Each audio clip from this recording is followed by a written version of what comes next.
thing you can control are your eyelids. This is just a dream. It's just a dream. But everything looks so real. That's when you see something approaching you. It looks like a dark shadow, and it's getting closer and closer. You try to scream again, but nothing. The shadow's now reaching for you, and just before it gets to your face, it disappears. Suddenly you begin to get control of your body again. You're awake, but nothing's changed. You're still in the same room you were when you went to sleep, but there's just no more shadowy figures. We call this sleep paralysis. According to the sleepfoundation.org website, sleep paralysis is a temporary loss of muscle control just after falling asleep or before waking up. Sleep paralysis frequently involves hallucinations or a feeling of suffocation. No one knows exactly what causes sleep paralysis, but it's linked to sleep disorders and certain mental health conditions. Admittedly, when I was younger, I would suffer from this phenomenon. I would begin to fall asleep and would feel pulses almost like waves, and the hum that would get louder and louder the deeper I fell into this trance, until I would slowly lose control of my body. At one point I genuinely believed that I was getting abducted by aliens, and would fight against this feeling every time it came. I would do this by wiggling a finger or a toe, at least attempting to. It would be like whatever barrier around my body that kept me from moving would slowly crumble away until I could move more, and I was free. But suddenly, these incidents stopped, and it's been a long time since I experienced sleep paralysis, but I never forgot the feeling. Despite not knowing what sleep paralysis was, I think part of me subconsciously knew that if I gave into that feeling and let the waves take over my body, that there was a good chance that I would see that shadow figure again, and that terrified me. If you've ever heard of lucid dreaming, the types of dreams where you are aware that you're dreaming, and you have full and free control of everything in your imagination, then sleep paralysis is its counterpart, because you can't do anything. You're paralyzed, and you become the prisoner of your nightmares.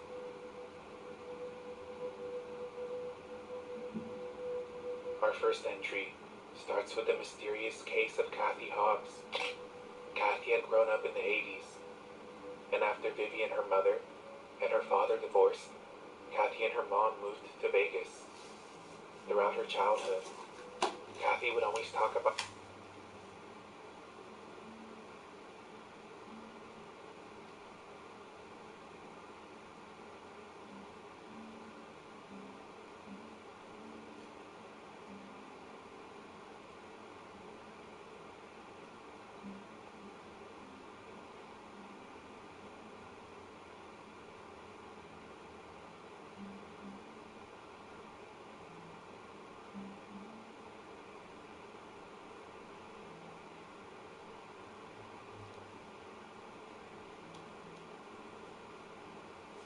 when the temperature drops, you've got two choices.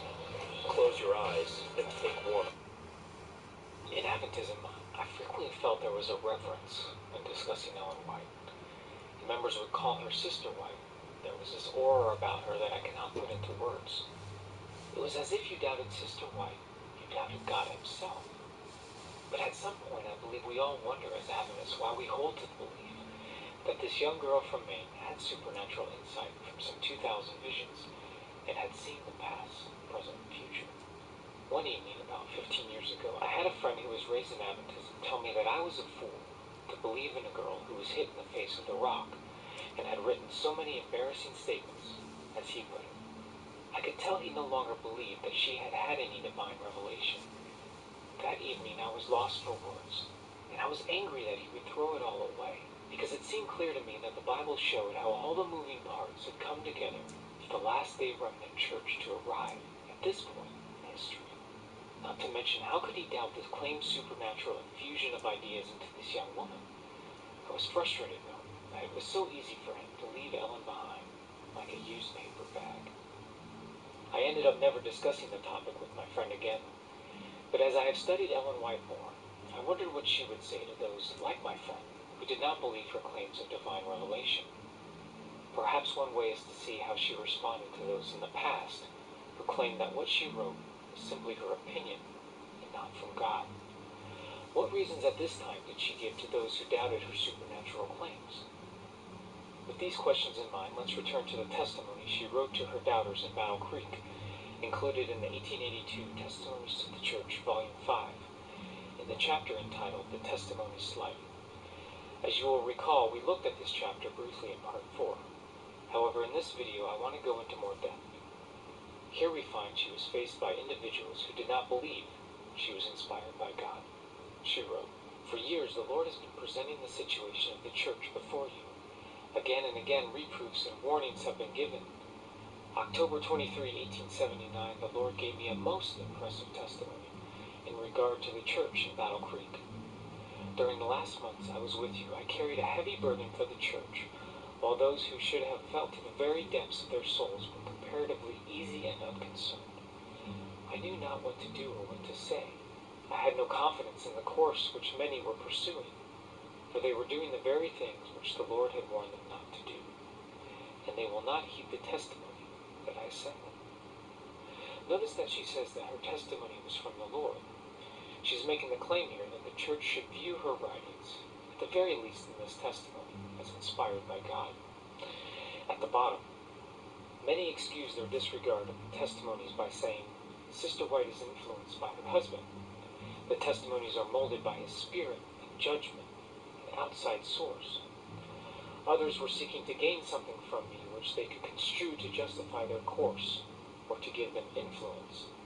It was then I decided that nothing more should go from my pen until the converting power of God was seen in the church. But the Lord placed the burden upon my soul. I labored for you earnestly. How much this cost both my husband and myself, eternity will tell.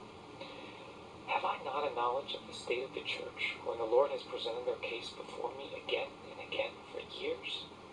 Repeated warnings have been given, yet there has been no decided change. She claimed to have a knowledge of the state of the church because the Lord had presented their case before her again and again for years. She is setting up the case that she had a supernatural assessment of what was going on. This is the precedent she gave for how this church should have understood this testimony to them. It is based on the knowledge that the Lord had presented to her. Yet now when I send you a testimony of warning and reproof, many of you declare it to be merely the opinion of Sister White. You have thereby insulted the Spirit of God. You know how the Lord has manifested himself through the spirit of prophecy. Past, present, and future have passed before me. I have been shown faces that I had never seen, and years afterward, I knew them when I saw them. I have been aroused from my sleep with a vivid sense of subjects previously presented to my mind, and I have written at midnight letters that have gone across the continent, and arriving at a crisis have saved great disaster to the cause of God. This has been my work for many years. A power has impelled me to reprove and rebuke wrongs that I had not thought of. Is this work of the last 36 years from above or from beneath? So she claimed to have seen the past, what was going on in the present, and had also seen the future. Further, she reinforced the binary position of her work, that the messages that she brought was either from the heavenly throne or it was of the devil. And if you believed her testimonies and warnings and reproofs were simply her opinion, well, you insult God. This would certainly bring some anxiety for those in Battle Creek if they thought that by questioning her messages they were insulting God. Obviously, the recurring theme here that was presented was the heavenly stamp of her work. Next, she compared her warnings and reproofs with that of the Apostle Paul. Suppose some would make it appear, incorrectly however, that I was influenced to write as I did by letters received from members of the church. How was it with the Apostle Paul? The news he received through the household of Chloe concerning the condition of the church at Corinth was what caused him to write his first epistle to that church. Private letters had come to him stating the facts as they existed, and in his answer he laid down general principles which, if heeded, would correct the existing evils. With great tenderness and wisdom he exhorts them to all speak the same things, that there be no division among them. Paul was an inspired apostle, yet the Lord did not reveal to him at all times just the condition of his people. Those who were interested in the prosperity of the church and saw evils creeping in presented the matter before him, and from the light which he had previously received, he was prepared to judge of the true character of these developments. Because the Lord had not given him a new revelation for that special time, those who were really seeking light did not cast his message aside as only a common letter. No, indeed, the Lord had shown him the difficulties and dangers which would arise in the churches, that when they should develop, he might know just how to treat them. The comparison Ellen is making here is that she had seen the past, present, and future, and thus would know how to treat further issues that arose in the church, even without having a division. He was set for the defense of the church. He was to watch for souls as one that must render account to God. And should he not take notice of the reports concerning their state of anarchy and division? Most assuredly. And the reproof he sent them was written just as much under the inspiration of the Spirit of God as were any of his epistles. But when these reproofs came, some would not be corrected. They took the position that God had not spoken to them through Paul, that he had merely given them his opinion as a man. All right. And they regard.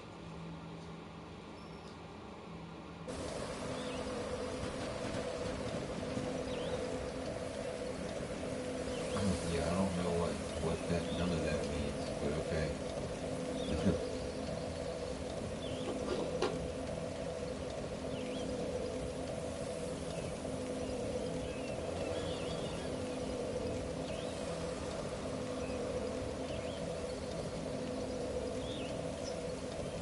Yeah, so we'll try this shit again.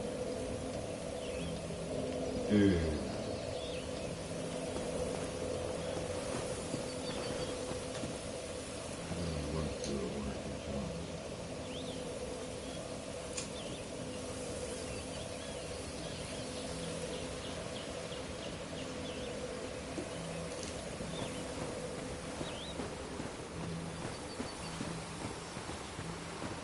Yeah, what?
try it one more time.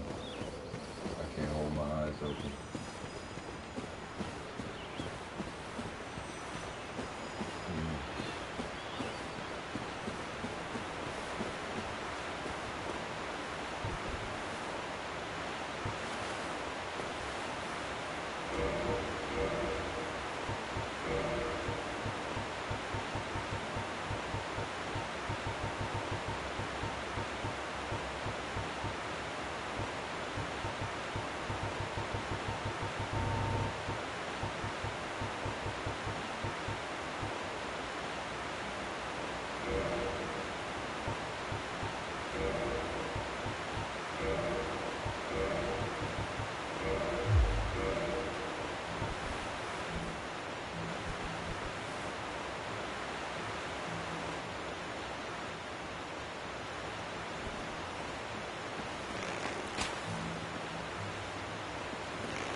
I'm getting better.